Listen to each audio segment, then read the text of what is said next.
Okay, today on the bench I've got 3 digital multimeters. On the right is my Fluke 115, and the center is a Southwire 10030S, and then this is a 383. It's a universal brand. So the one in the middle and the one on the left, that's what I use in the garage. And one of the things that's very annoying is I get different readings off of these meters, and especially when I'm checking things like resistance. And so it gets really, when you're trying to troubleshoot things, you're just constantly second guessing your equipment. So I thought maybe today I'll see if I can try to calibrate at least one of these automotive meters to the Fluke. You can see the Fluke's around 7.71 volts, and these others are 7.8 and 7.9. So, and I've got some other power supplies and batteries I can test them to. So, I already looked inside these meters, and it looks like there's only this Southwire just looked like it had one adjustment for DC. I don't see any way to do resistance, so I think it must have some kind of a resistor in there and then a voltage divider, and it probably just uses the voltage to into probably battery voltage through a voltage divider to calculate resistance. I'm not sure. In this one I think it had an AC adjustment and a DC, but I'm just gonna for now just focus on the DC. But yeah, we'll just see what happens. Alright. Well, I put a new battery in both meters, and now the Southwire is pretty close. So I'm gonna see if I can tweak that. There's a control on the back within 20 millivolts right there, that little white pot. So I'll probably have to turn the camera off and see if I can get that spot on. Alright.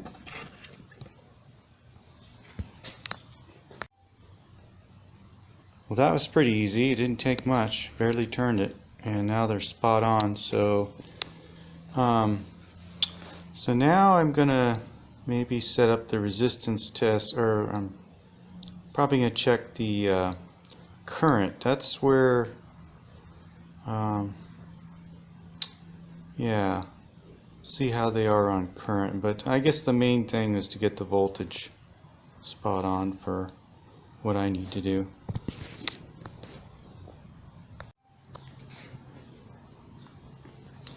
Okay, I'm gonna check current with the Fluke. I'm only gonna be able to do 1 meter at a time.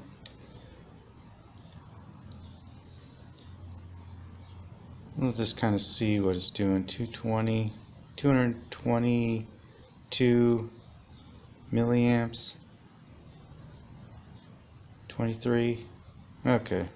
Let me get the other meter hooked up. We'll see what it does. Okay, I got the Southwire hooked up, and it's showing about 210 milliamps.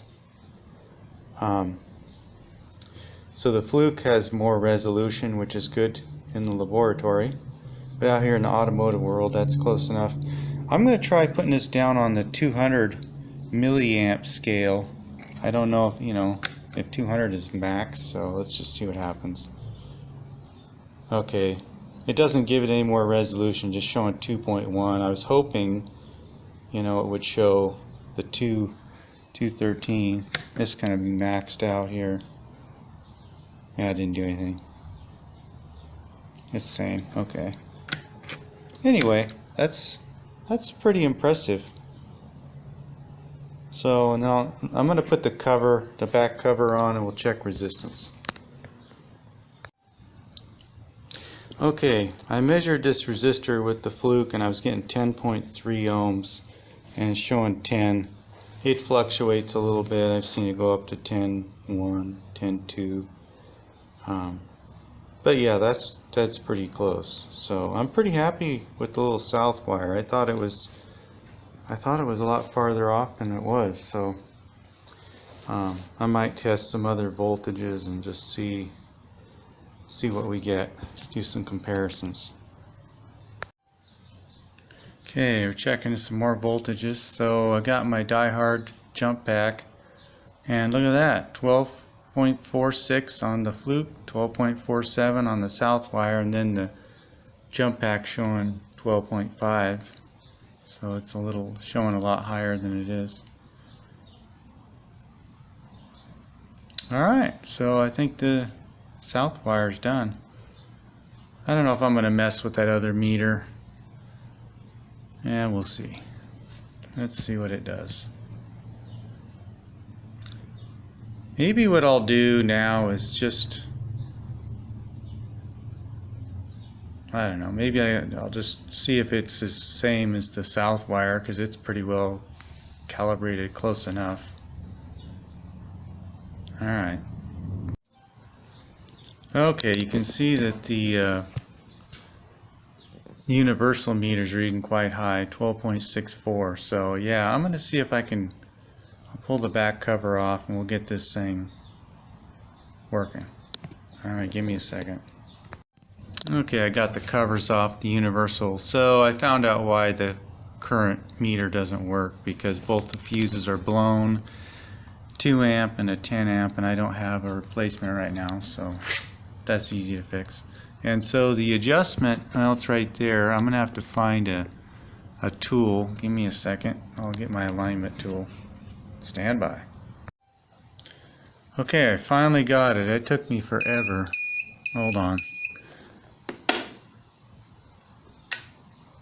That thing beeps every once in a while. Alright, so 12.43, look at that, spot on. Man, it took forever though. That little tiny control there says DC, and then it has an AC adjustment. I don't think I'm going to mess with that. But yeah, like I said, it needs a couple fuses. But yeah, now I got my meters kind of all on the same page. So I think I'm going to recharge my jump pack. One thing about this die-hard jump starter, it doesn't seem to recharge. I think the internal charger is no good. So the way I charge this is I just use your regular like car battery charger, and then I just hook it up to the jumper leads and just leave it on there overnight. And that's how I charge this one, because if I plug it into the wall, it won't charge up more than like 12 volts. And now that I know that that meter reads a little low, I don't know, I just got to keep that in mind, that it's not really 12. Well, now it's down to 12.4. But yeah, I'm going to charge that thing up, because usually I think it goes up to like 12.7 or 12.9 when it's fully charged. Alright, I think we're done here. Oh, one last thing I wanted to mention about this cheap Chinese meter, the universal. I was having a lot of trouble adjusting that pot and getting this aligned.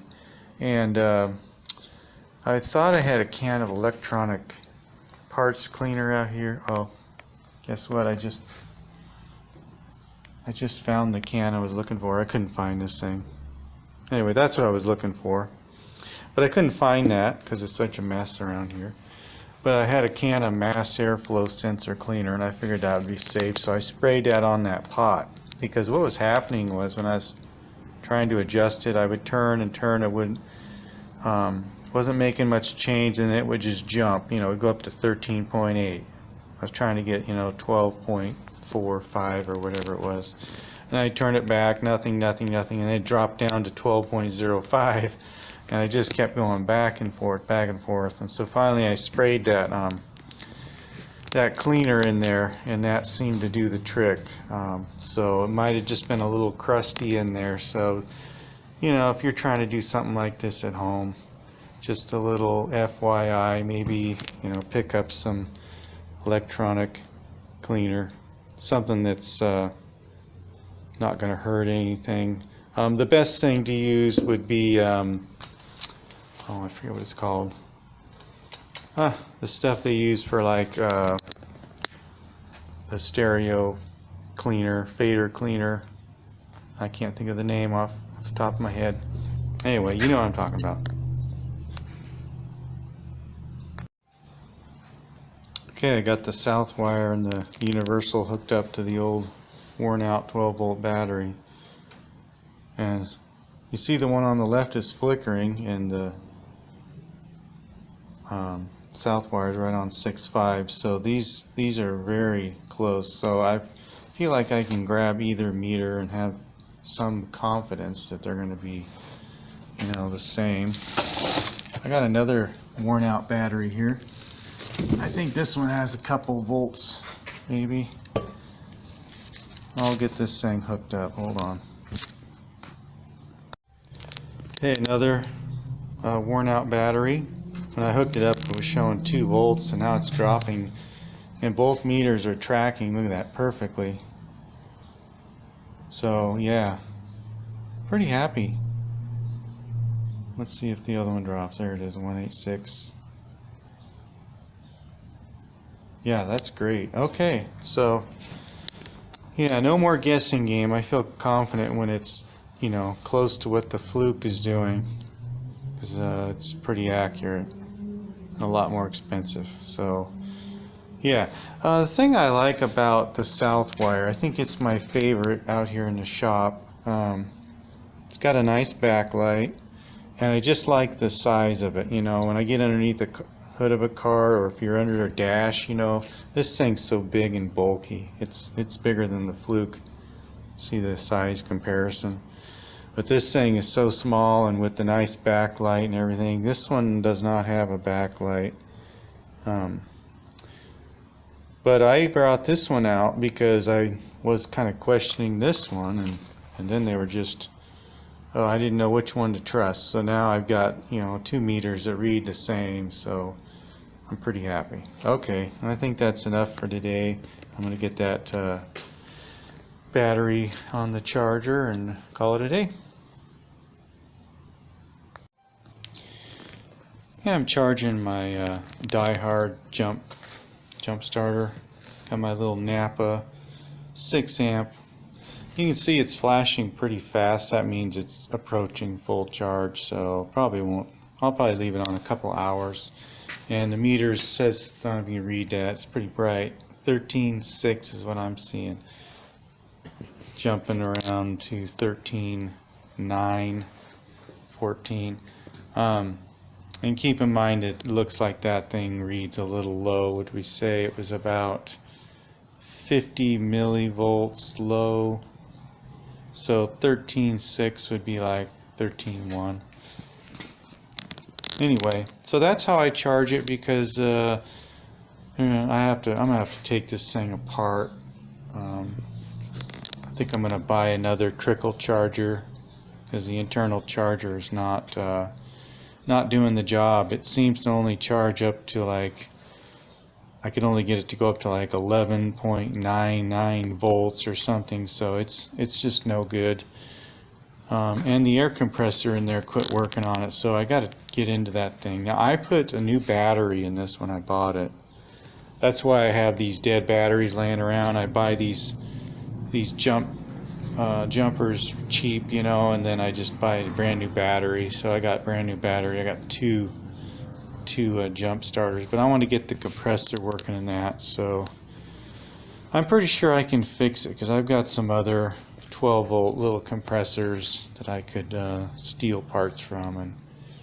And so this one's kind of nice. It's got a 200-watt inverter in it. It's not a true sine wave, but it's got 2 AC plugs, 1 USB, 2 12-volt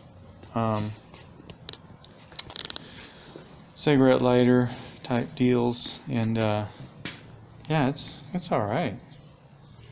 And then I put like I say, a decent battery. I forget how many. I think I put a 22 amp hour battery in there. So yeah, okay. So I'm gonna let that sit for an hour or two.